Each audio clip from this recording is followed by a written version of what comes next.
2年前，我主动将太子妃之位让给了太子的白月光，全京城都笑我自甘下贱。可如今，太子却后悔了。静兰，姑错了，那温氏竟真如你2年前所言，顽劣成性，搅得东宫鸡犬不宁。姑后悔了。太子殿下慎言，臣女如今只是蓝田县主，当不起殿下这一声静兰。你还在怪姑？当初极地礼上是姑的错，只要你愿意回来。殿下多虑了，这2年臣女独使修心，已不在意那些。殿下请回吧。太子妃娘娘若是在东宫等得急了，怕是又要闹出乱子，损了皇室体面。等她亲手将榆木宠作明珠，等爱意变作无休止痴缠，最后剩下的只有我这张永远符合皇室体面的脸，那时我自会夺走她的一切。皇权之所以信任孔氏，是因为孔氏连自己人都监察得近乎苛刻。贺喜孔编修，令爱得太后娘娘钦点入宫，这可是泼天的造化。静兰，到了京城，记得给家里来信啊。姑娘此去是受皇家教养，这些些粗物还是留在心里的好。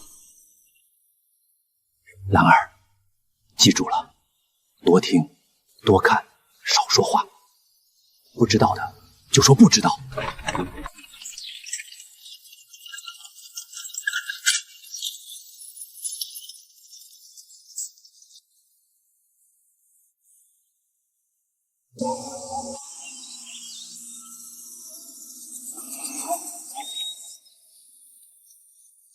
臣女孔静兰拜见太后娘娘。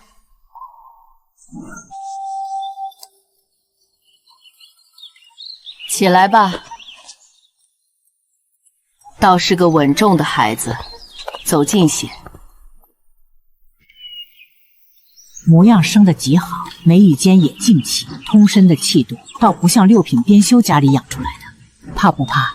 初来乍到，有些生怯，但娘娘和蔼，便不怕了。往后这里便是你的家了，跟着和尚姨好好学规矩，也陪哀家说说话。带她去安置吧，就住漱玉轩，离哀家近些。是。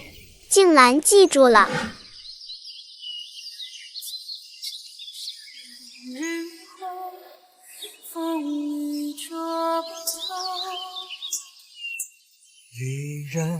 重来。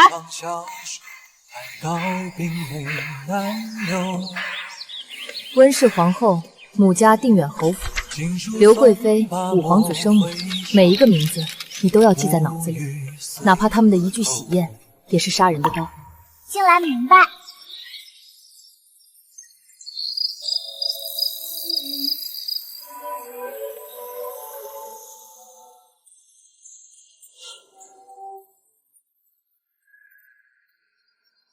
尚可，明日开始学品级和公务，容不得半点错失。静兰记住了。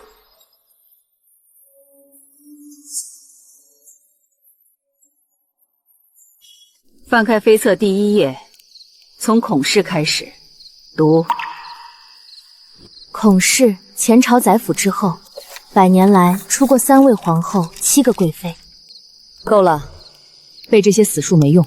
姑娘要看明白，在这宫里，一个人从来不是一个人，他们身后连着父祖母族，连着恩宠祈福。看懂了这些，你才知道什么人可以走近，什么话能说，什么话听了要当作没听过。我且问你，今日太后赐给陈昭仪的节礼，为何比给李贵人的厚2分？因为陈昭仪有公主，位分又高，按照宫规，但遇皇嗣者应有额外赏赐。若按此例，刘贵妃亦育有皇子，为何此次赏赐反不如陈昭仪？陈昭仪虽有位分，却家族势微，太后厚赏是做给奴才们看的，那是庇护。而李贵人正当圣宠，赏赐过后一招嫉恨。至于刘贵妃，她娘家私下补贴无数，根本不缺这点赏赐，这就叫权衡。名为非策，实为人情。看来光看和听是不够的，从今日起，每日晚膳后加练半个时辰，全书抄完10遍之前，不必再来回我的话。是。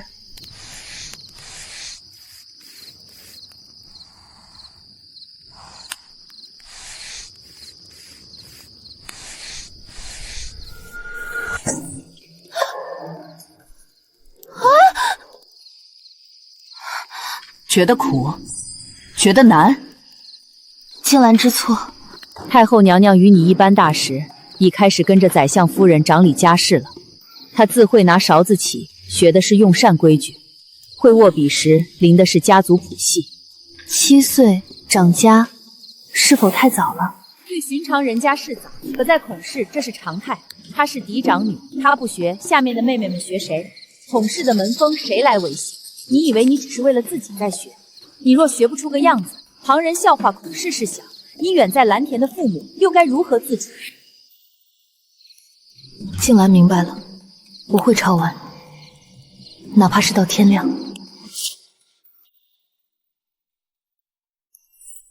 4年了，这14000多个名字，谁与谁有旧冤，谁与谁联姻，早已刻在我的骨血里。林淑妃与赵贵妃20年前因一株深海红珊瑚结怨，林氏母族把持严正，赵氏外戚深耕禁军，两人不睦，实为文臣与武将之争，长进不少。往后这本册子的增补，便由你来执笔，荷西会提点你，但录入和梳理，你要自己担起来。臣女定当尽心竭力，不负娘娘信任。起来吧。太子殿下驾到！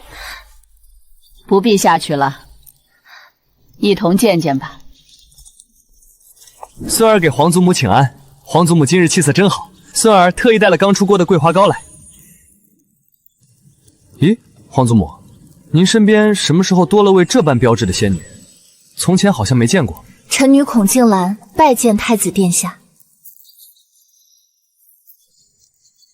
这是哀家族中的晚辈留着解闷的。子少，你又没个正形了。仙女姐姐也尝尝，我盯着嬷嬷做的，甜而不腻。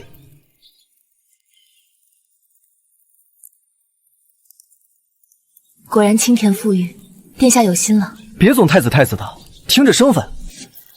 我叫萧子少，你呢？臣女孔静兰。好名字，那我以后叫你静兰，你叫我子少，可好？好啊，子少。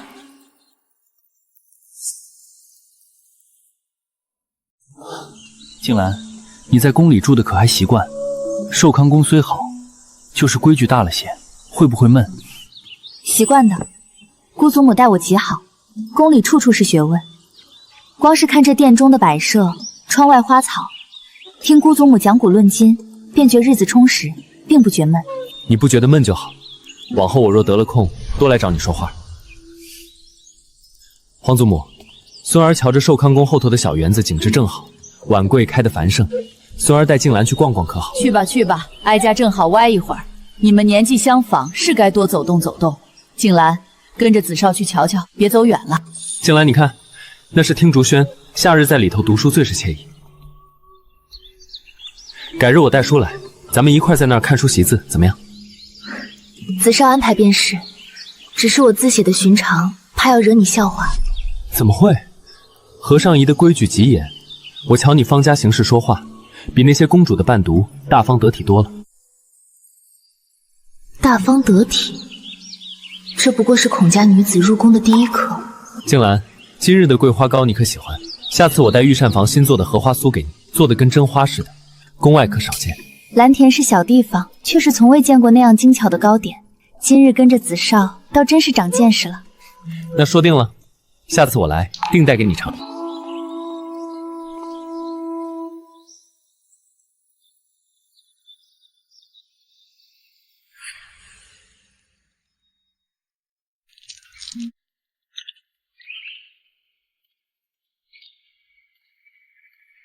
回来了，逛得可还尽兴？回姑祖母，园子里秋色正好，太子殿下很是周到。静兰，你觉得子少如何？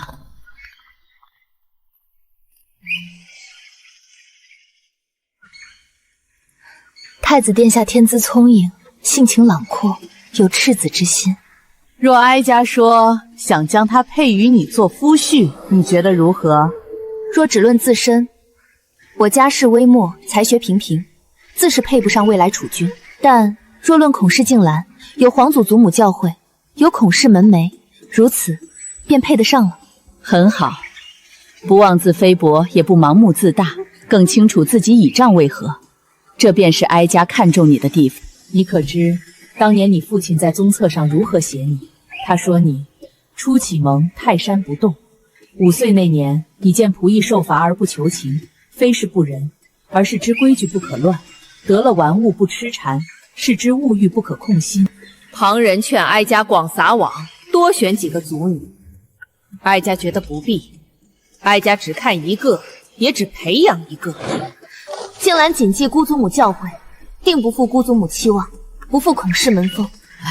起来吧，记住你今日的话，往后要看的要学的只会更多，造化全在你自身，端看你握不握得住。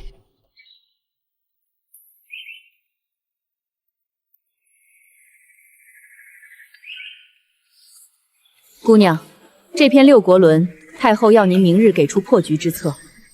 不急，先看透人心，再论局势。上仪，嬷嬷。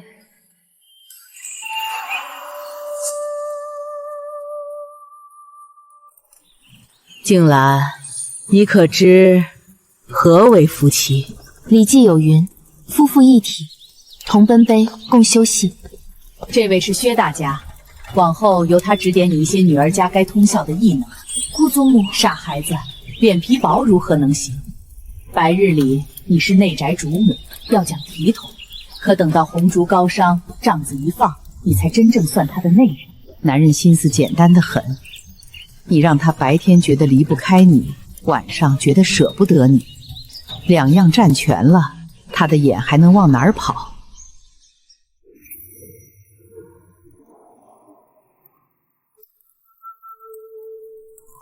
还是静兰心细，这一口茶消了姑半日的燥气。殿下心怀天下，静兰能做的也只有这些微末之事。静兰，开春你便要及笄了。是啊，日子过得真快。父皇命我开春南巡视察漕运，我会尽量赶在及笄里前回来。封太子妃的圣旨早已拟定，待我南巡归来，便就父皇下旨完婚，可好？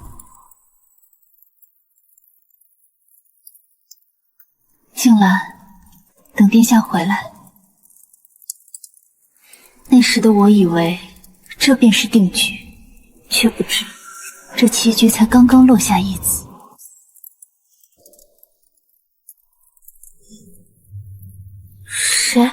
谁要嫁给你了？除了你，还能有谁？母后严苛，从不许女子近我的身。那些扭捏作态的，我看一眼便觉得烦闷。唯有在你这里，我才真正觉得舒心。你出身孔氏，门风最正，又得皇祖父亲自教导，这满长安，除了你孔静兰，还有谁更合适站在我身边？所以，静兰，等我南巡回来，可好？好，那我便在宫里等子少回来。宫中的日子依旧按部就班。太后这些年召见内外命妇，该见的人，该知的理，我早已了然于心。唯一与外界的鲜活联系，便是子少每月从不间断的信笺。南巡路途遥远，他的信却总是厚厚一叠，写满了见闻。太后，哀家老了，不爱看这些年轻人啰嗦，你自个儿收着便是。静兰，你长大了，有些事须得自己揣摩，旁人替不了。及笄是大事，可要哀家下旨，召你蓝田的父母入京观礼，他们想必也十分惦念你。10年了，接来是风险，不接是冷情。这不只是亲情，更是姑祖母对我的最后一道考题。回姑祖母，静兰私心是希望爹娘能来的。女儿及笄，人生大事，若能得父母亲眼见证，终是圆满。静兰及笄在即，此身虽已许给皇家，但生身之恩不敢忘，恳请姑祖母开恩，容我父母入京观礼。这是一场豪赌，若表现得太无情，他会觉得我不受掌控；若表现得太重情，他会觉得我有软肋。你能如此想，很好。你要记住，在这宫里，一味权衡利弊、断情绝育的人，路是走不长的。他们是你的父母，生你养你，是你在这世上应当去顾念的根。若连根都不要了，这树长得再高，一阵大风也就倒了。谢姑祖母成全。起来吧，好生准备，平常心对待便是。你父母那里，哀家会安排妥当。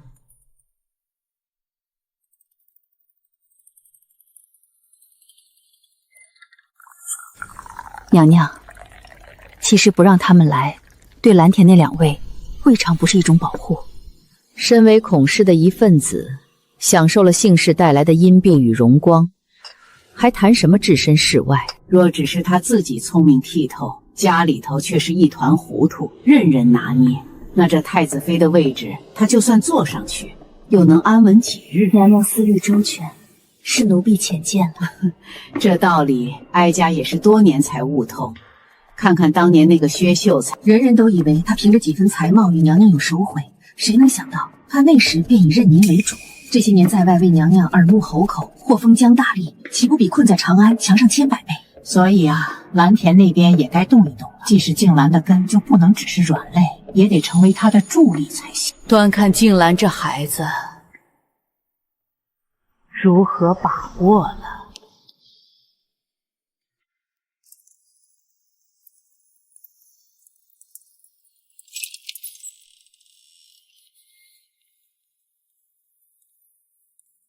臣妾给母后请安，母后金安。皇后有心了，今日怎么得空过来？眼看静兰丫头要及笄了，臣妾想着这孩子养在您膝下10年，最是得您心意。这及笄礼务必要办得盛大风光些才好。只是个小丫头，自家人热闹热闹便是，无需太过兴师动众。母后这话可不对，静兰在您身边孝顺体贴，河宫上下谁不称赞？既是母后您亲自教养出来的人，臣妾觉着便是比照公主的规制来办，也是应当的。皇后此言倒是抬举她了。小小及笄礼，何至于此？没得折了她的福气。女儿家一辈子就这么一次及笄礼，该有的体面总不能缺了。静兰，你说呢？静兰得蒙太后娘娘养育，已是天大的福分，心中唯有感恩，只盼礼数周全，不失恭敬之心，使长辈欣慰，便已足矣。至于规制排场，皆是长辈厚爱，静兰不敢妄言，唯听太后娘娘与皇后娘娘示下。母后您瞧，静兰这孩子多懂事，比当初兰儿和彩儿那2个眼皮子浅的，不知强出多少去。当年那2个贱丫头害死我的大皇子，这笔账本宫记了一辈子，今天就是要让你这老东西不痛快。过去的事儿还提他作甚？既然皇后一番美意，那便按县主的规格操办吧。母后放心，臣妾定将此事办得风风光光。那臣妾就先告退了。哼，好一个母仪天下的皇后，陈年旧账也知道拿出来掂量。娘娘息怒，静兰在。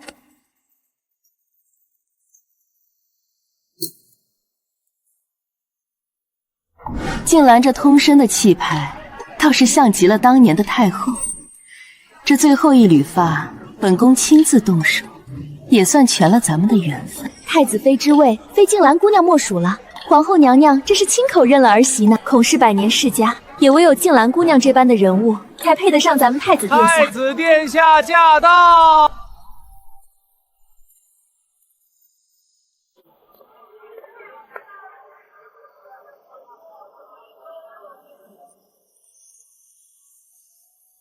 静兰，路有耽搁，总算赶上了你的及笄礼。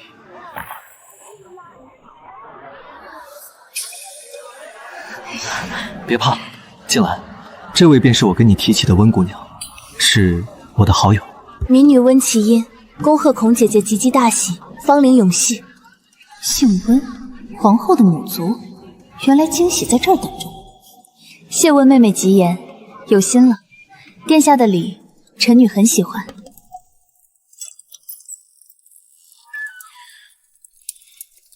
静兰，是我对不住你。殿下言重了，今日乃臣女私礼，殿下能带好友同往，是臣女的荣幸。你不明白，我在雍州遇见了齐音，她和宫里的女子都不一样，她会骑马，敢去溪边钓鱼，笑起来毫无顾忌，像只小山雀。静兰，和她相处的那1个月，我才感觉到什么是鲜活。温妹妹天真烂漫，确实极好。我知道这对你不公平，可我真的……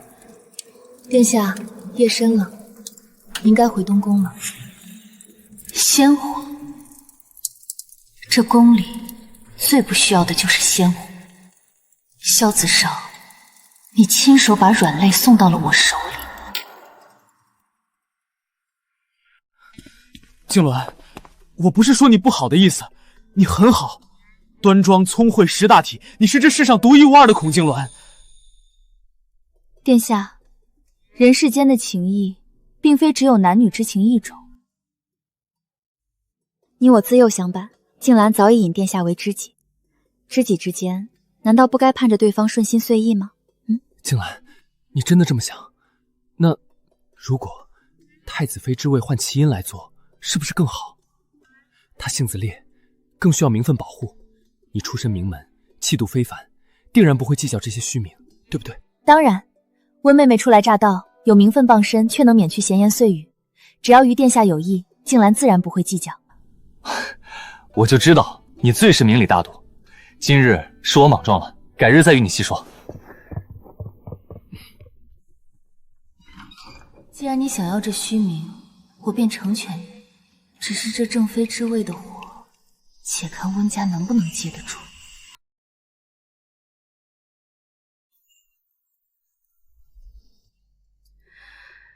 今日之事，你怎么看？回姑祖母，不过是皇后娘娘心急，想抬举自家侄女，烈火烹油时退一步，未必是输。你可知，一旦退让，再想回来便是千难万难。若做侧妃处在东宫，仍是活靶子。静兰不争一时之气，只求来日方长。很好，能屈能伸，不枉哀家教导你一场。你倒真有几分像我那四妹妹，只是自从大皇子夭折，他们便不再进宫了。孔氏女10几年不入宫闱，那是皇上的远见，更是帝王的减脂之策。当年那些孩子都成了这盘棋里不得不付出的代价。兰儿，哀家替你顶着上头，可下面的路你得自己走稳啊。静鸾明白。眼要远，心要沉，该争寸步不让，该退毫不犹豫。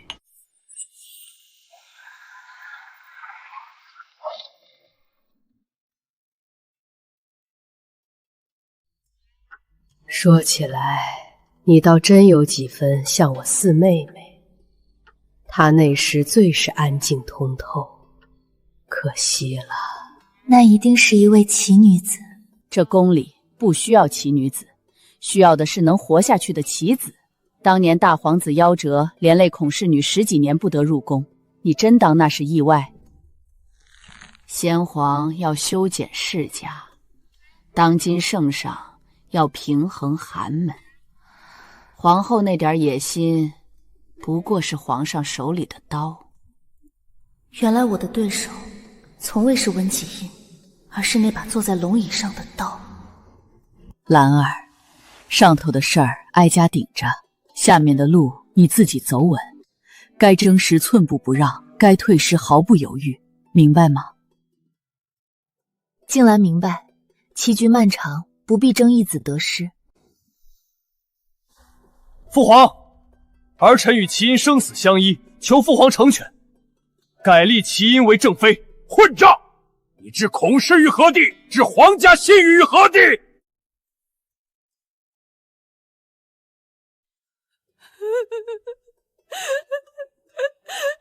圣上，少儿是一片痴心啊！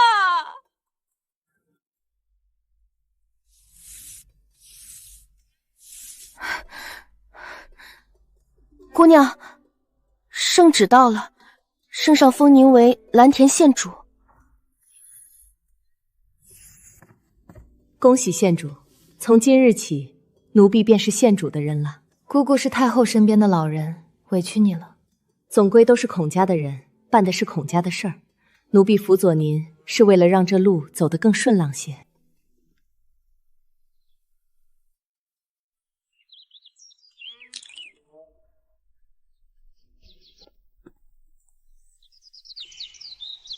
您的笔意越发像太后年轻时了。当年娘娘为了迎合先帝，不得不弃了书法去练琴舞。帝王心易变，鲜活未必长久。姑姑是提醒我，不要像那些女子一样好色示人，最后落得自怨自艾。姑娘慧根，你有太后支持，有太子旧情，虽是旁支，却已握住了最好的牌。静兰得娘娘10年教诲，今日所能，爹是娘娘所赐。身上之幸重于千金，我绝不轻置。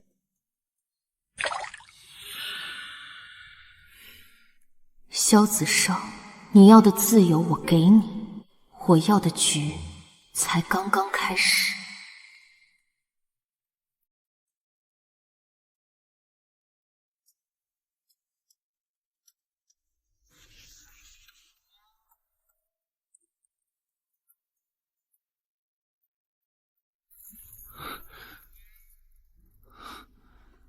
这道旨意是父皇的意思，姑从未想过不娶你。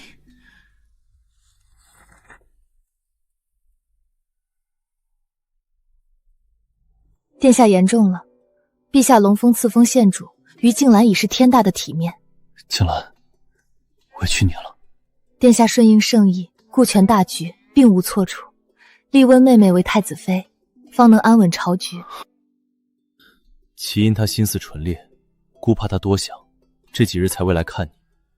若你愿意，殿下，过往不必再提。如今你与温姑娘情投意合，我留在这里只会徒增烦恼。3日后，我便启程回蓝田，求殿下成全。好，姑成全你。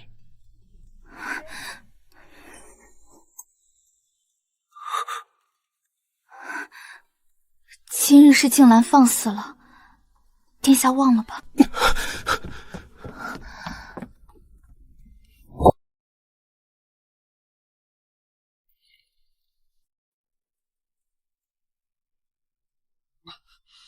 姑娘何苦如此？风骨端得太久，只会让这些自大的男人感到压迫。偶尔放下一些，让他觉得征服，那份记忆才会更深刻。姑姑，殿下的真心有几分？殿下怕麻烦胜过真心。不错，他要温氏的利，又要我的义，这世上哪有那么好的事？清流风骨若只知守城，不懂变通，迟早会被斩杀干净。姑姑，你以后要辅佐的是一个能破局的主子。是奴婢眼界浅薄，此后奴婢眼中心中只有姑娘一位主子，姑娘之命，奴婢万死不辞。起来吧，收拾东西，宜昌首饰一概不带，我要走得干干净净。萧子少，你的愧疚是我埋下的第一颗钉子。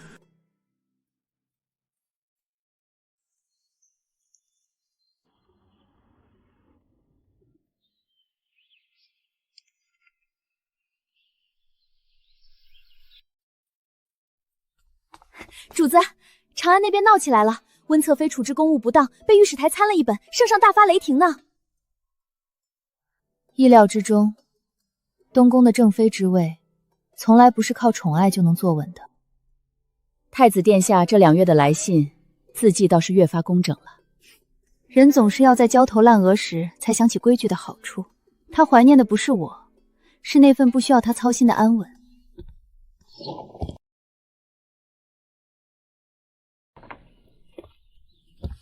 静兰，蛰伏2年，外面都说你是没骨头的旁支，你后悔吗？父亲，静兰不愿将来被人指着脊梁骨说，是靠着隐忍委屈才得来的位置。这颗棋子放在边角久了，才有反击的力道。下个月15便是太后娘娘的千秋寿辰了。是啊，离京已久，理当回京为姑祖母贺寿。传信给赵先生，我们的棋该动了。梅须逊血，3分白，血却输梅，一段消。殿下，您瞧这踏雪寻梅可有雅趣？这才是鲜活的意境，比那死板的礼法强多了。棋，雪太大了，他们……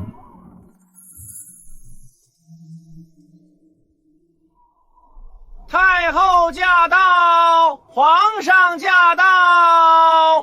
胡闹！这哪是风雅，简直是草菅人命！宫人何在？还不快扶小姐们下去更衣！臣妾只是想为太后贺寿增趣。母后息怒，其也是一片孝心。孝心？哀家只看到了荒唐。若是孔氏那丫头在，断不会出这种丑事。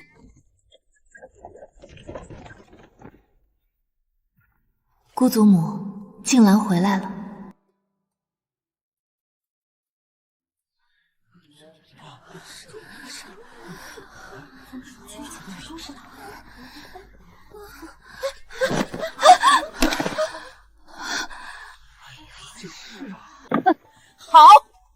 好一个风雅的寿宴，哀家有些乏了，先走了。皇后，看你办的好事！陛下，陛下，陛下，陛下，陛下！殿下，我不是故意的，我只是想添些雅趣，没想到他们身子这么弱。齐，你以为今日点名的只是各家庶女无伤大雅？可能随着父兄父子宫宴的，亦是各家的掌上明珠，岂容你如此搓磨？殿下，臣妾真的不是故意的，您救救臣妾，不然伤的也是东宫的脸面啊！2年了，只要他犯错，便是这副情景，求饶告罪，等着我去解决。我真的累极了。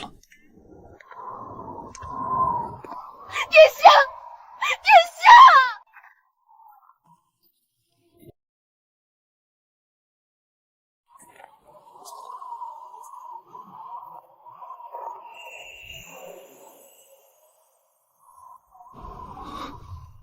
青兰，太子殿下，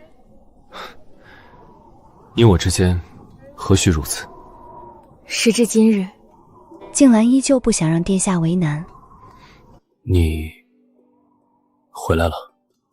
天色已晚，雪又大了。你从前住的树玉轩，姑时常去看。待会儿姑送你回去可好？那便有劳殿下了。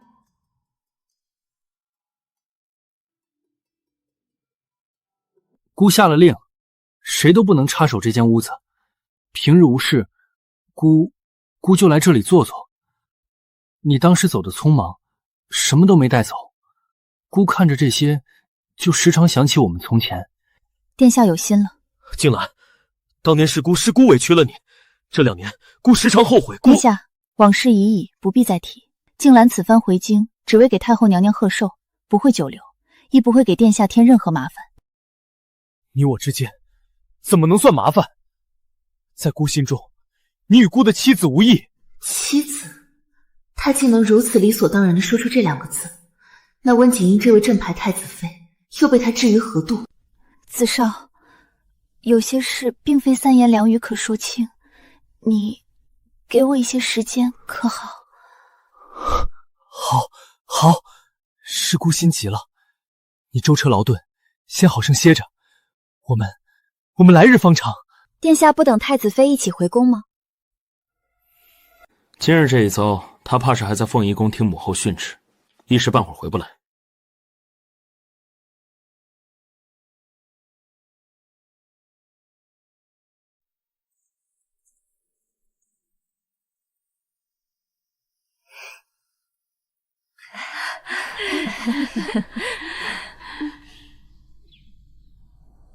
静兰回来这几日可还住得惯？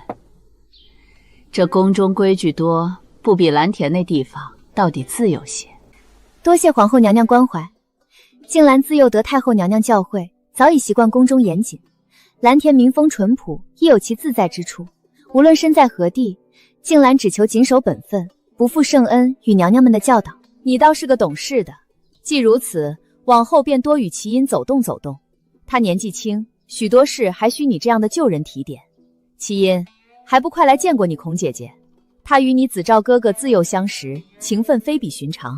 说起来，若非当年你子昭哥哥执意求娶你，恐怕如今坐在这太子妃位置上的，就是你这位孔姐姐了呢。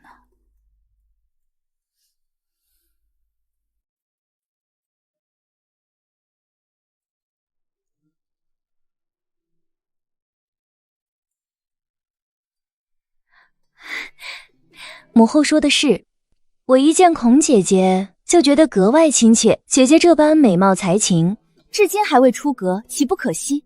若姐姐不嫌弃，今日妹妹我便斗胆做主，替太子殿下纳了姐姐吧。咱们姐妹一处，也好说话作伴。姐姐快收下，民间有规矩，主母第一次正式见房里的人是要给个彩头讨吉利的。姐姐收了这个，赶明儿我就让殿下去请旨，风风光光把姐姐迎进东宫。太子妃，你今日是吃酒糊涂了吗？静兰县主乃圣上亲封金枝玉叶，岂容你用这等粗鄙之语胡说？还不快向县主赔罪！孔姐姐，方才是我失言了，姐姐莫怪。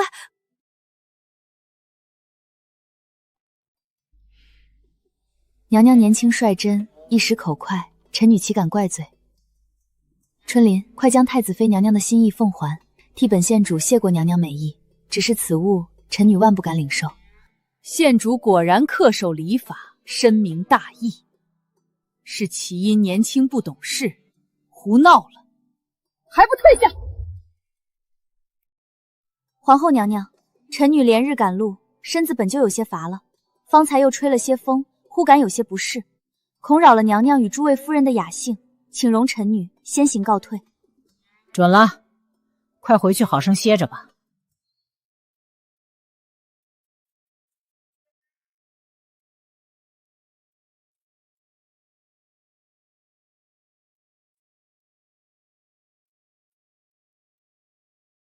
顾祖母，您莫为宴上之事动气。皇后娘娘与太子妃不过是些上不得台面的小伎俩，反而能让太子殿下看清他如今的东宫是何等光景。哼，哀家不是气他们，是鄙夷。温家出了个蠢笨的皇后，如今又添一个蠢笨的太子妃，真是一代不如一代。若非皇帝需要温家这把钝刀来时时敲打我们孔氏，他们连在哀家面前站着的资格都没有。顾子母是说，圣上是有意纵容？当然，如今五皇子背后有刘氏撑腰，在朝中声势渐起，皇帝恶见其成。他要的不是太子一家独大，而是两虎相争，他好坐收渔利。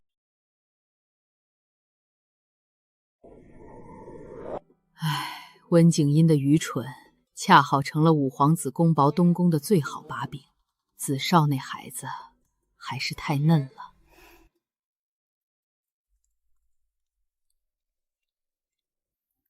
静兰，你过来。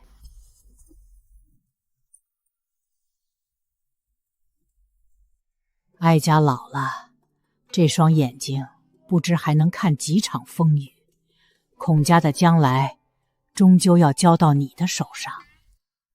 这名录上是孔家3代人花费近60年心血，在宫中在京城各处布下的眼线和棋子，他们只认信物，不认人。他们中有洗衣的宫女，有运送泔水的杂役，也有可能是某个王府里不起眼的马夫。他们是孔氏的眼睛耳朵，也是最锋利的刀。以前这盘棋是哀家在下。静兰，从今以后，这盘棋你来下。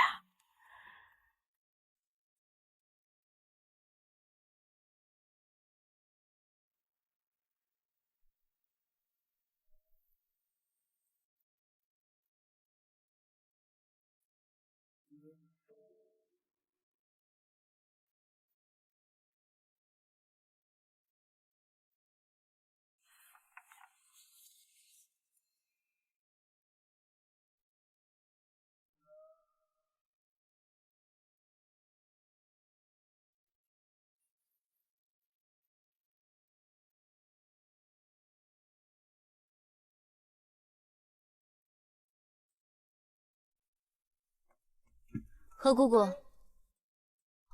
姑娘有何吩咐？这是敲门砖，姑姑需通过咱们的人找到五皇子府的马夫张三，告诉他这只是定金，事成之后还有10倍于此的报酬。姑娘要他做什么？五皇子府守卫森严，若是刺探军情，风险太大。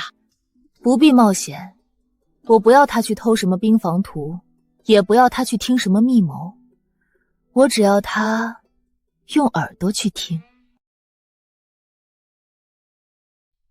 听一件小事，皇后娘娘的胞弟工部侍郎温明远近来春风得意，我只想知道这位温侍郎最近都和哪些人在哪里饮宴，酒酣耳热之际都说了些什么醉话狂话。奴婢明白了，此事风险极低，只需留意酒楼茶馆的闲谈即可，用1枚金锭换几句闲话。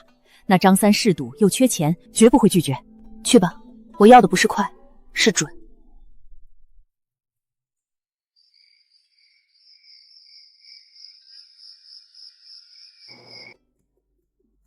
姑娘，鱼儿已经放出去了。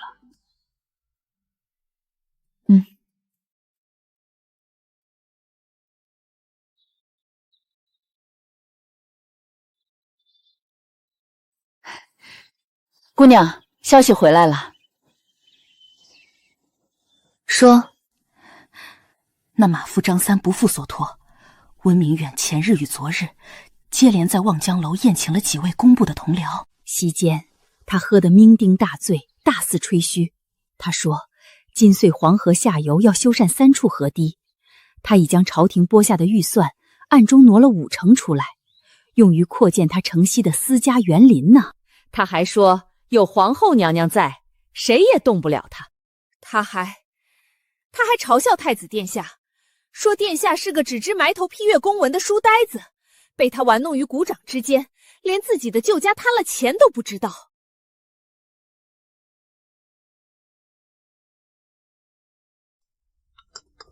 知道了。姑娘，这可是扳倒温家的铁证，我们是否立刻将此事告知太子殿下？有此人证物证，殿下便可在朝堂上。不，现在告诉殿下，于事无补。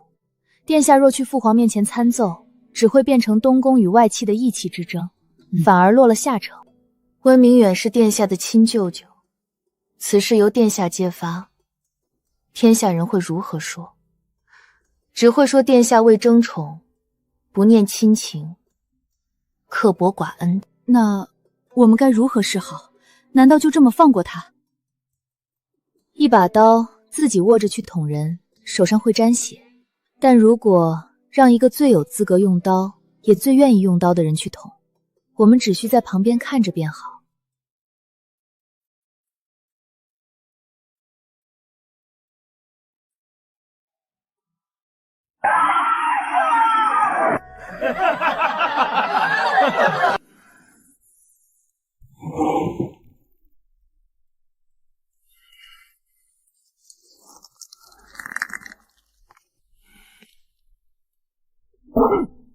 国之蛀虫，岂能容忍？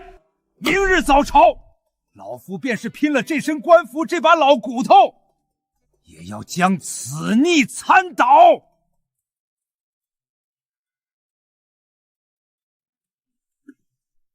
启禀陛下，臣督察院御史张成今日死核工部侍郎温明远。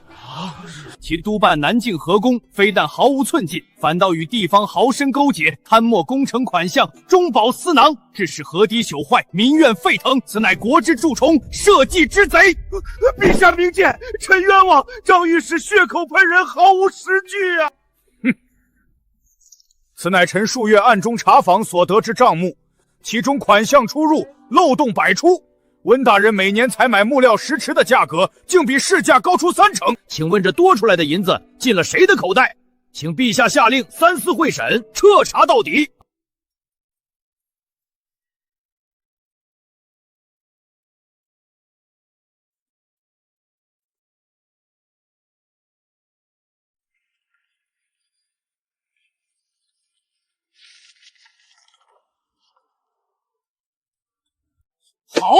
好一个国之栋梁！朕命你治水安民，你却把国库当成了你温家的钱袋子。来人，将温明远打入天牢，即刻查抄其府邸。朕要看看他到底贪了多少民脂民膏。陛下，冤枉啊！皇后娘娘救我啊！先做事，再清流。退朝！退朝！殿下，回东宫吗？不。殿下，那是舒雨轩的方向。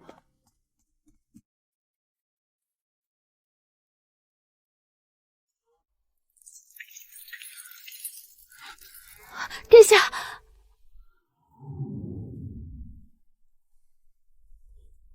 殿下万安。温明远的事与你有关，对不对？臣女不过是深居简出的闺中人，如何能左右朝堂之事？只是臣女也曾听闻坊间的一些传言，温侍郎行事张扬，早已不是一日两日，冰冻3尺，非一日之寒。张御史又是出了名的刚正不阿，会被他盯上，并不奇怪。仅仅如此，静兰，你我之间不必再说这些场面话。好，那臣女就斗胆说几句肺腑之言。殿下，温侍郎之事是天时，也是人和。温氏一族仗着皇后娘娘的恩宠，行事愈发没有分寸，早已是朝野上下的众矢之的。他倒下是迟早的事，这件事有没有臣女都会发生。殿下现在要考虑的不是这件事与谁有关，而是您自己该如何自处。温氏已是风口浪尖上的破船，殿下若念及旧情，强行回护，只会将自己也卷入漩涡，引火烧身。您是储君，根基是民心，是实教。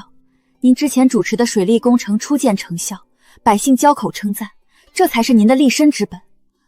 何必为了一艘江沉之船，污了您好不容易得来的清誉呢？是啊，我首先是太子，然后才是皇后的儿子。我明白了，姑知道该怎么做了。静兰，谢谢你，真的，谢谢你。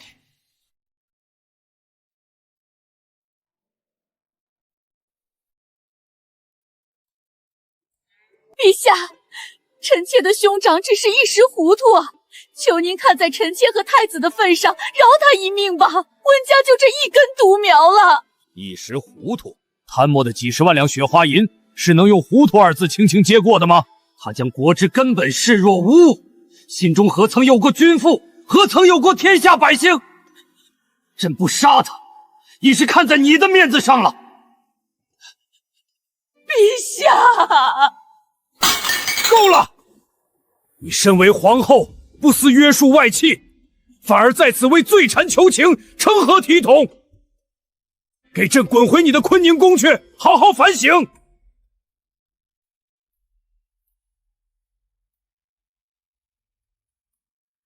启禀陛下，工部弊案虽是温明远一人之过，但太子殿下既领协理之职，亦有监管不离之责，请陛下明断呐。是啊，父皇，二哥素来仁善，却也容易被宵小蒙蔽。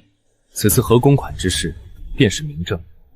儿臣以为，当为二哥寻一德才兼备之人，分担其责，以免再出纰漏。父皇，温明远贪墨，儿臣确有失察之过，甘愿领罚。但眼下南境水利工程不可停滞，儿臣已拟好新的章程，并举荐了廉洁干练的官员接替，定当将功补过，不负父皇所托。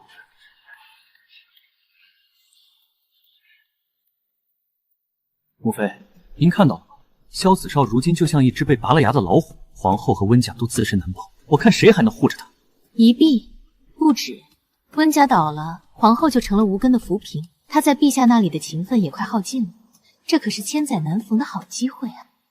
我儿，我已经联络了张大学士和几位兵部的老大人，他们都对太子心存不满，趁他病，要他命。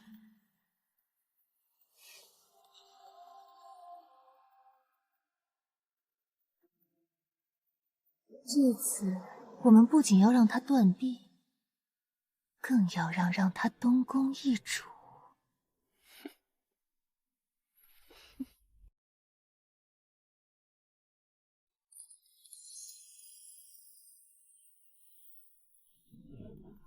姑娘，您真是活菩萨下凡呢！老人家，快趁热喝吧，那边还有大夫义诊，若有不适可以去看看的。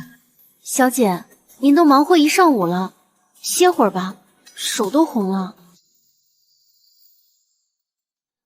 无妨，看到他们能吃上一口热饭，便不觉得累了。你看看人家孔家姑娘，这才是真正的金枝玉叶，心怀百姓，哪像东宫那位，整日就知道争风吃醋，把太子殿下的名声都拖累了。可不是嘛，现在街头巷尾的孩童都在唱呢，说是轻如孔氏女，拙如温家妻，我看这话一点都没错。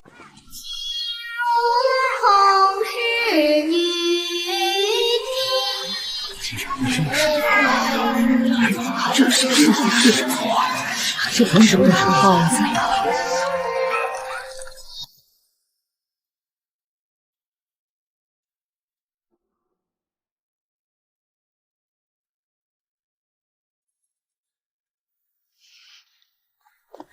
娘娘，娘娘，外面都在传什么？跟本宫说清楚！都在传一首民谣，说是轻如孔氏女，拙如温家妻，还说孔姑娘是心善的活菩萨，而您孔静兰，又是你！本宫绝不会让你得逞，绝不！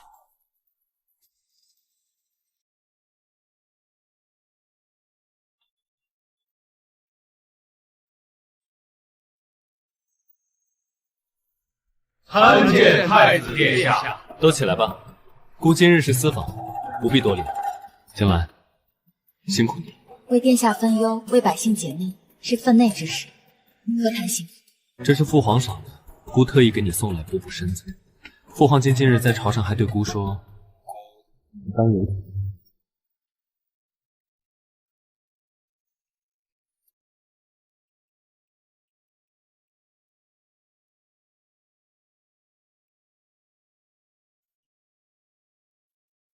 殿下看孔姑娘的眼神，是奴才从未见过的温柔。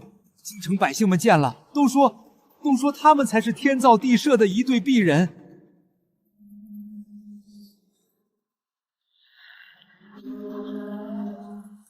备车！我倒要去看看他到底在耍什么花样！他凭什么？凭什么？是，奴婢告退。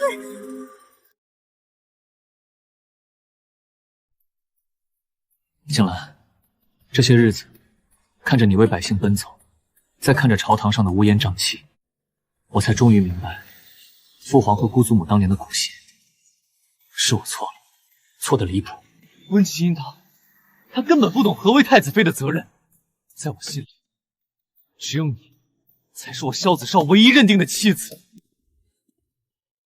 好一个唯一认定的妻子！太子殿下真是深情啊！你这个狐狸精，在这里假仁假义的装给谁看？背地里却做着勾引储君的龌龊事，你还要不要脸？温琪依，你疯了吗？这里是什么地方？你还有没有一点太子妃的体统？回去。体统？我的丈夫当着所有人的面和别的女人私相授婚，你让我讲体统？我才是你的太子妃，你为了他竟然当众羞辱我！你们都被他骗了，他就是个狐狸精，一个只会用下作手段攀附权贵的狐狸精。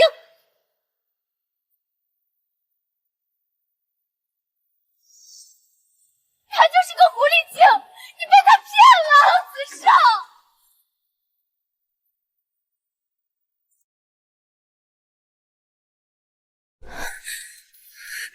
你这个贱人，你以为你做的那些事我不知道吗？你故意在这里装善良，不就是为了勾引殿下，为了夺回你没得到的太子妃之位？太子妃这是怎么了？孔家姑娘看着也不像那种人啊，一直在这救济我们呢。是啊，人家在这里施粥救人，太子妃一来就又打又骂的，这太有失体统了呀！够了，温琪依，你简直不可理喻！看看你现在的样子，哪里还有半分太子妃的仪态？你为了他吼我，子少，你看清楚，我才是你的妻子！你竟然为了一个处心积虑的贱人这样对我吗？姑让你闭嘴！你再敢对静瑶不敬，休怪姑不念夫妻情分，滚回你的东宫去！好一个滚回东宫！萧子寿，你后悔了是不是？你后悔当初没有娶她，我算什么？我温琪音在你眼里是不是就是一个天大的笑话？这太子妃，谁爱当谁当去，我不要了，我再也不要了！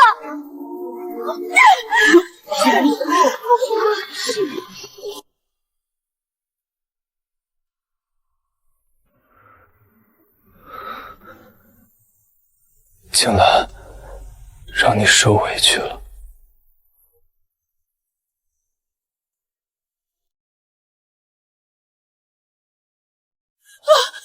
李总管，求求你，你再去跟皇上求求情。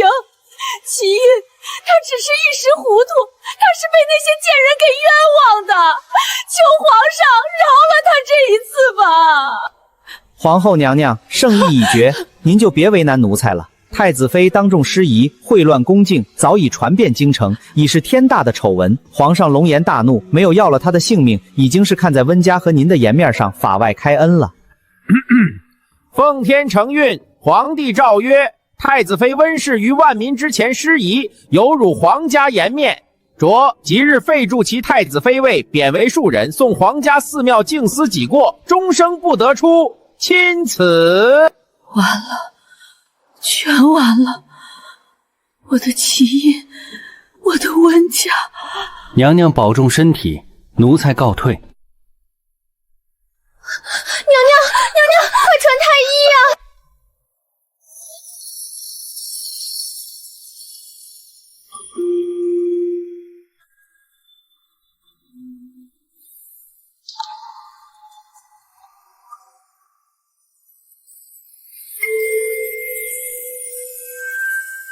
武帝的野心，朝臣的观望，父皇的失望。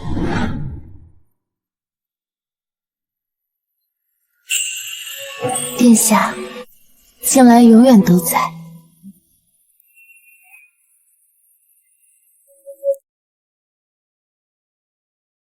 姑娘，宫里传来消息，温琪音已经被废，送去了皇家寺庙，皇后也因此大病一场，卧床不起。温家这次是彻底倒了。姑娘真是神机妙算，从施粥扬名到引太子探望，再到刺激温琪音，每一步像是算准了他会自己跳进来。若非如此，也扳不倒这棵盘根结节的大树。姑姑，不是像，是就是。他的愚蠢和善妒是这盘棋上最容易落子的位置。我不过是顺水推舟，给了他一个舞台，让他在最得意的时候摔得最惨罢了。温家倒了，皇后病了，东宫的外戚也就散了。这出戏的上半场唱完了，那下半场是，现在该轮到五皇子和他背后的刘家登台了。姑娘的意思是，你动用我们的人在朝臣中散布消息，就说太子失了外戚，又因太子妃之事惹怒陛下，储位已经岌岌可危，五皇子不日就将取而代之了。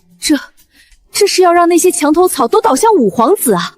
太子殿下的处境会更加艰难。还不够，你再伪造几封信，做出刘贵妃的兄长、禁军副统领刘成已经买通了半数禁军的假象，想办法让几个摇摆不定又胆小如鼠的大臣无意中看到吧。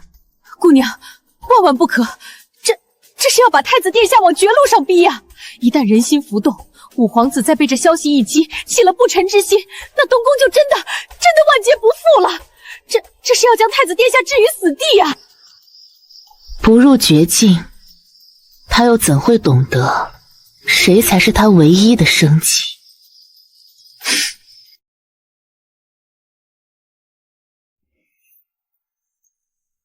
启禀陛下，太子殿下督办的江南水利工程已初见成效，河道疏通，民心大悦，此乃工程功绩总览，请陛下预览。陛下，老臣以为水利乃国之大计，功过不可轻断。如今朝局未稳，人心思定，此时大肆宣扬太子功绩，恐引朝野非议，不合时宜。不如暂且压下，待时局明朗再议。首辅大人所言极是，当以稳妥为上。正是，此时不宜多生事端，以免动摇国本。首辅言之有理，此事容后再议吧。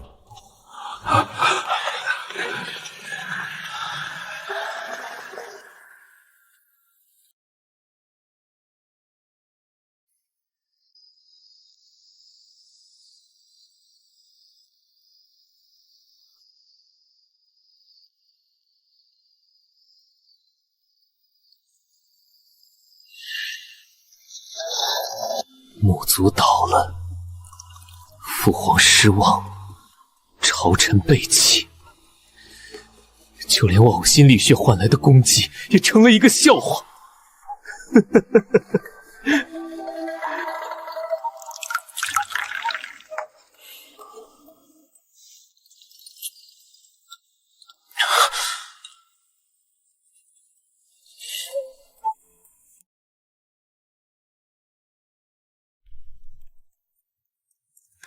小姐，太子殿下他来了，好像喝醉了。青兰，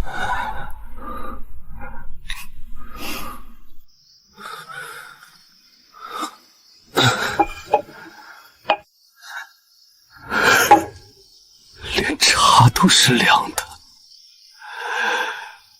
就像这世道人心。他们都走了，所有人都走了。那些捧着我、敬着我的人，一夜之间全成了武帝的门下走狗。我的母族没了，朝中再无人为我说话，就连我费尽心血做出的功绩，也被他们当成一个笑话。连父皇也放弃我了，他今天在朝堂上看我的眼神，就像在看一个废物。我是太子，我是大周的储君，可我现在什么都没有了，我一败涂地了。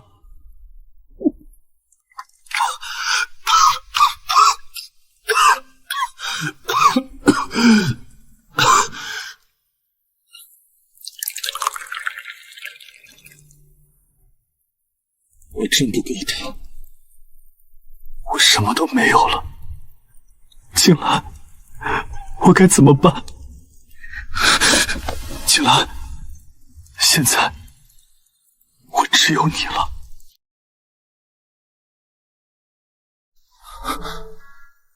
好了。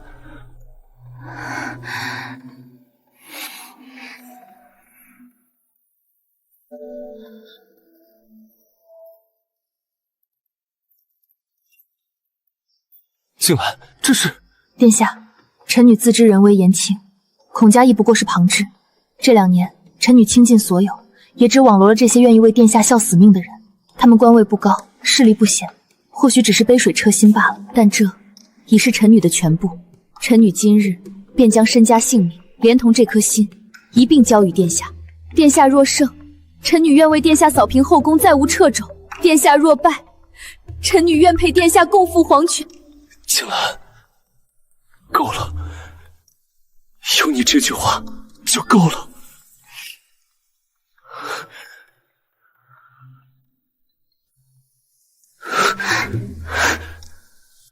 我萧子韶对天发誓，若能渡过此劫，登上大宝，我的中宫凤位永生永世，只为你一人而留，谁也抢不走。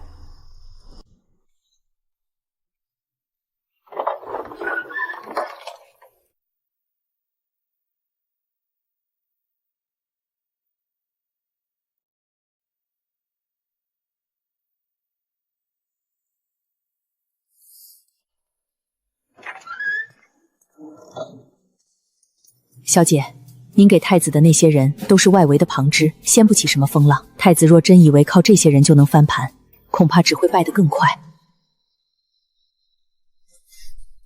他当然翻不了盘。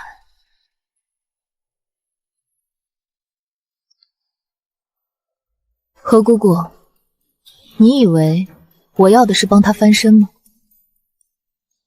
我要的从来不是帮他翻身，而是要他在用尽我给的这些全部之后，摔得更惨，输得更彻底，然后心甘情愿的来求我孔氏帮他翻身。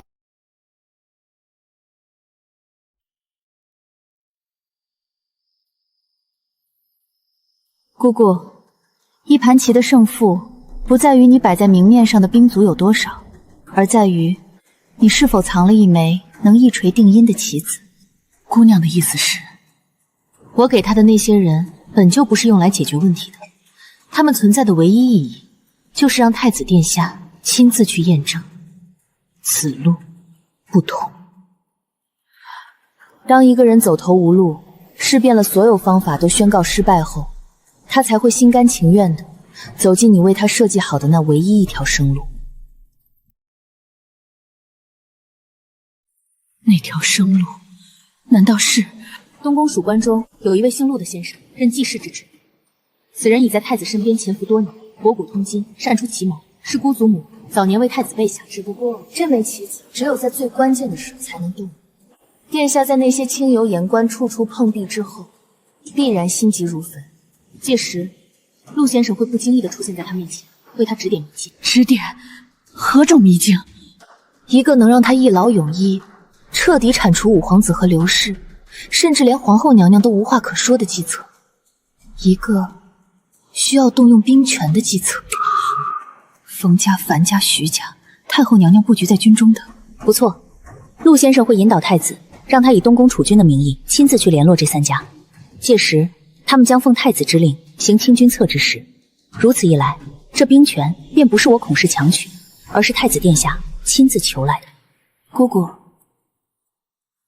我要的从来不是一个皇后之位，我要的是孔氏在新朝百年无虞的根基，是这天下权柄再也无人可以动摇。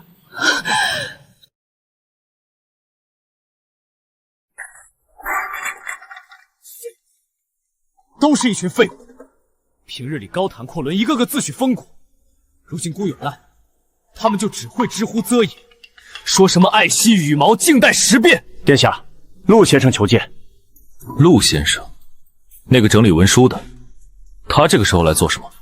让他进来。臣参见太子殿下。免礼。陆先生深夜前来，有何要事？孤现在没心情听什么文章大道理，臣非为文章而来，是为殿下的危局而来。臣斗胆请问殿下，如今之事，您觉得还有几分胜算？胜算？吾弟咄咄逼人，母后自身难保，孤如今就是砧板上的鱼肉，任人宰割。既然常规之法已然无用，殿下何不施行非常之法？什么非常之法？殿下，刘氏一族如今权倾朝野，五皇子气焰熏天，名为清流的朝臣们作弊伤官，皆因陛下龙体欠安，局势未明，他们在等一个结果。可殿下您等得起吗？你到底想说什么？直说！臣有一计，或可助殿下转危为安。太后孔氏族中旁支有3家，分别为冯、樊、徐3姓，数十年来在京畿与边防军中根基深厚。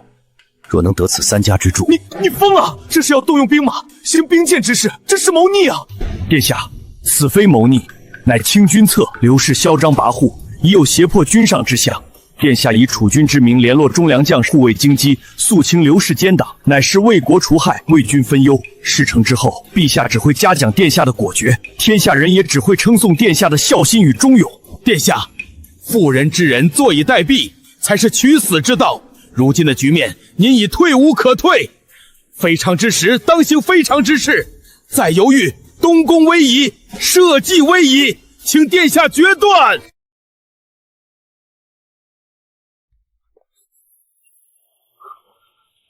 景兰，陆先生说，这是我们唯一的机会，以清君侧之名，联合孔氏在军中的力量，一举铲除刘氏和武帝的党羽。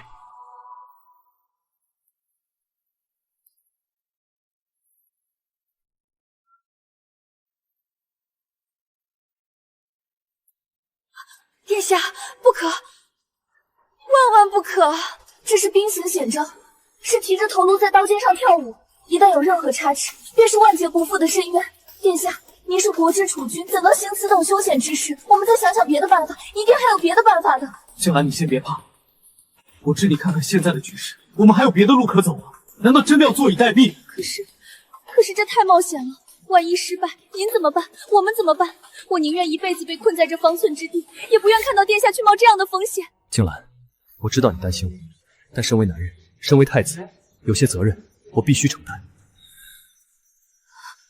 静兰，你别怕。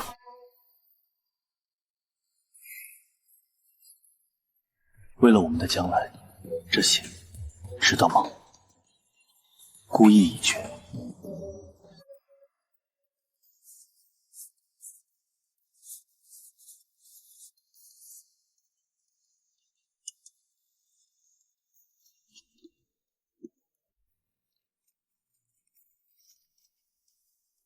这里面的消息，你们要无意间让刘氏安插在城防营的人截获。记住，要让他相信，这是他冒着天大的风险才拿到的绝密情报。是，只是大小姐，这情报一旦送出，刘氏必反，京城将陷于血火。星星之火可以燎原，若不烧尽枯枝败叶，新芽如破土而出。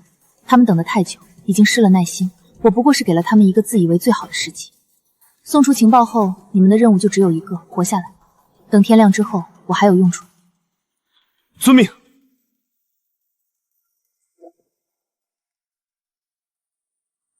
贪婪是最好的催命符。五皇子、刘贵妃，你们的棋局该收官了。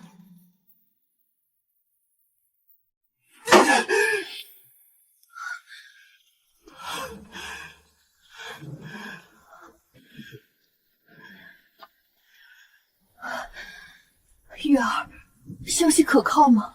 你父皇真的病危了吗？母妃，您看，这是我们的人从城防营截获的太子七系密报，上面用暗语写得清清楚楚，老东西已经气息奄荒。太后那个老妖婆准备明日早朝就宣布由太子监国，一旦太子监国，大权在握，我们就是砧板上的鱼肉，再无翻身之日啊！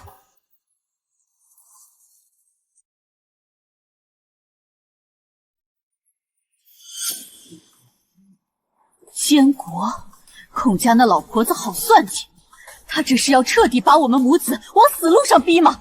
不能再等了，我们准备了这么久，收买了禁军统领，联络了朝中大臣，不就是为了这一天吗？趁着太子还未站稳脚跟，趁着宫中兵权还在我们手上，今夜就是最好的时机。好，玉儿说的对，我们等不到明天了。您在宫中按计划行事，控制住后宫那些人，尤其是孔静兰。宫外，儿臣亲自带兵，直取含元殿，逼老东西写下传位诏书。今晚我们动手。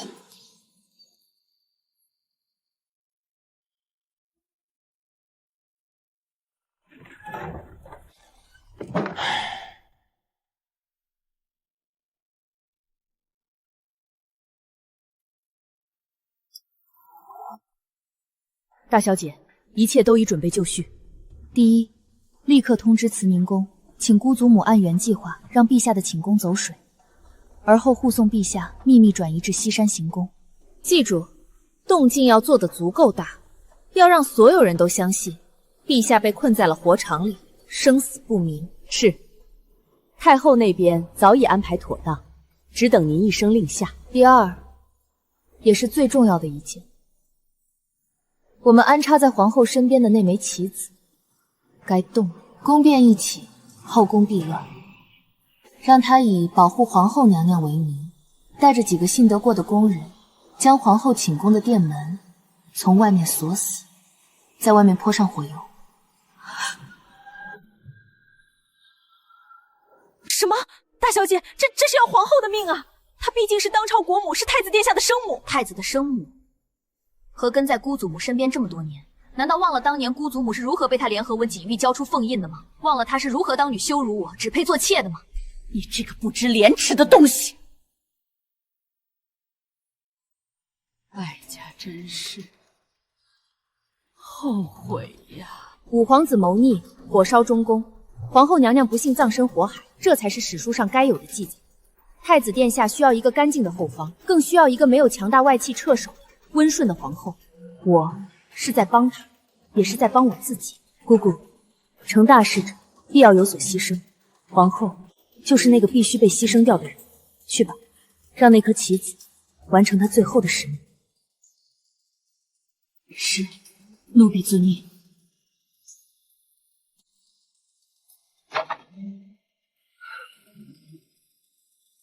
姑祖母，温氏欠您的，欠孔家的，今夜静瑶一并为您讨回来。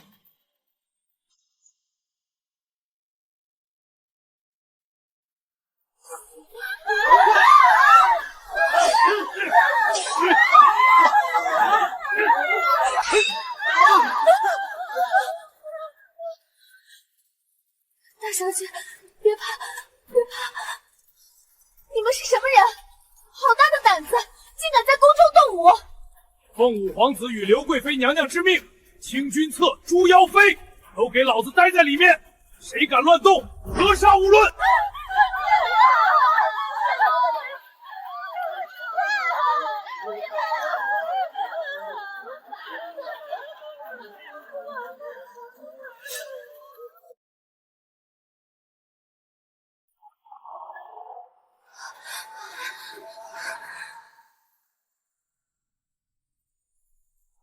哟，这不是我们孔家最引以为傲的静兰大小姐吗？怎么抖成这个样子了呀？就是，还以为多清高呢，原来也是个贪生怕死的贱骨头。孔氏的荣耀，我看今晚过后，孔氏就要彻底从大夏除名了。贵妃娘娘，饶命！静瑶什么都不知道。你放心，本宫不会让你这么快就死。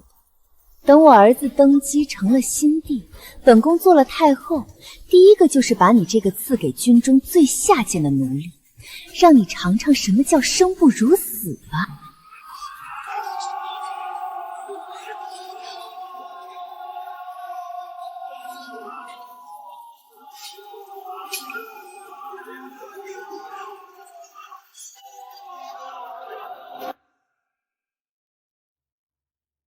孔静兰，你听听外面的声音，你那位好太子马上就要自身难保了。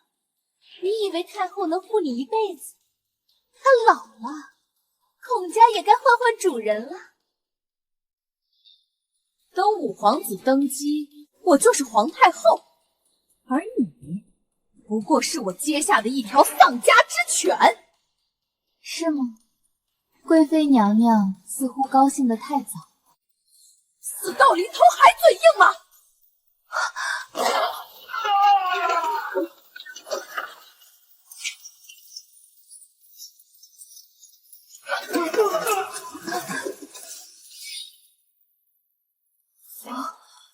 冯家，你们奉太子令，清君侧，诛逆党。末将冯毅救驾来迟，令县主受惊了。将军辛苦。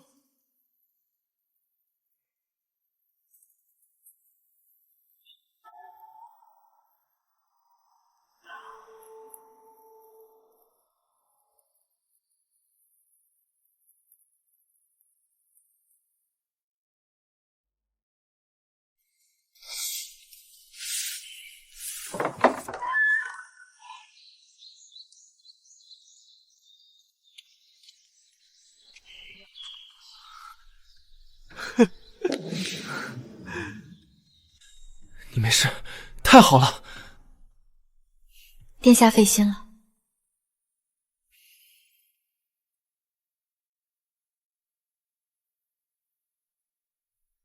这一切都在我的计划之中。我故意示弱，被他们逼入绝境，就是为了引蛇出洞，让武帝和刘氏的狼子野心在父皇和天下人面前彻底暴露。如今他们已成阶下囚，再也无法威胁我们了。我将计就计，让他们自相残杀，最后一网打尽。只是母后的，宫变混乱，坤宁宫意外走水。等禁军赶到时，火势已经无法控制。母后不幸葬身火海了。殿下节哀，保重身体要紧。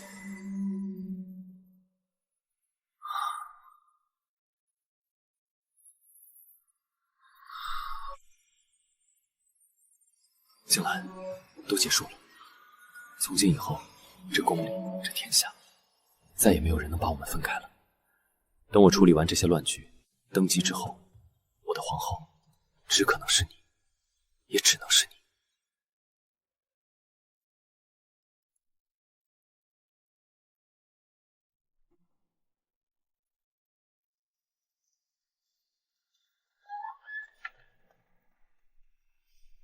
县主，事情都办妥了。坤宁宫的火起于皇后寝殿的烛台，所有当值的工人都已招认，是自己打盹疏忽碰倒了烛台，引燃了幔帐。大火是从殿内烧起来，火势太大，等救火的人赶到，一切都烧成了灰烬，什么痕迹都没留下。宗人府和内务部查验过后，已经定位为意外失火，卷宗今日便会封存。辛苦姑姑了。都是为太后和县主分忧。另外，这是按您的吩咐拟好的名单。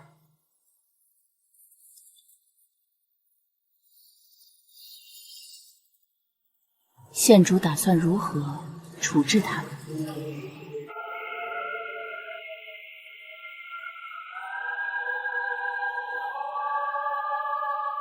这后宫也该清扫清楚。我不喜欢听到杂音。奴婢明白。儿臣奉旨监国期间，查明逆贼五皇子勾结其母族刘氏，并暗通皇后温氏，意图谋逆，挟持圣驾，此乃人证物证。幸赖上天护佑，宗庙显灵，儿臣于危难之际，得忠臣义士相助，方能勘破奸谋，力挽狂澜，将一应逆党，悉数擒获。恳请父皇圣断。都是他的人，都是孔家的。好啊，子少，你长大了，做得很好。朕在行宫静养，竟不知京中出了这等滔天祸事。国之将倾，幸有太子啊！陛下，国不可一日无君，然陛下龙体欠安，时不宜再为国事操劳。太子殿下仁孝果决，以显仁君之风。臣恳请陛下以江山社稷为重，传位于太子，颐养天年。恳请陛下以江山社稷为重。罢了，朕累了。传朕旨意，朕自即日起禅位于太子萧子少。你旨吧。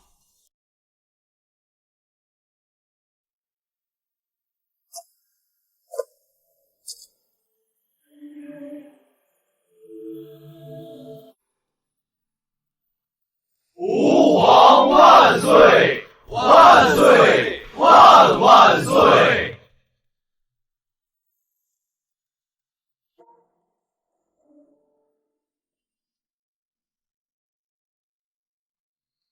静鸾，这万里江山，我与你共享。我的陛下，这只是开始哦。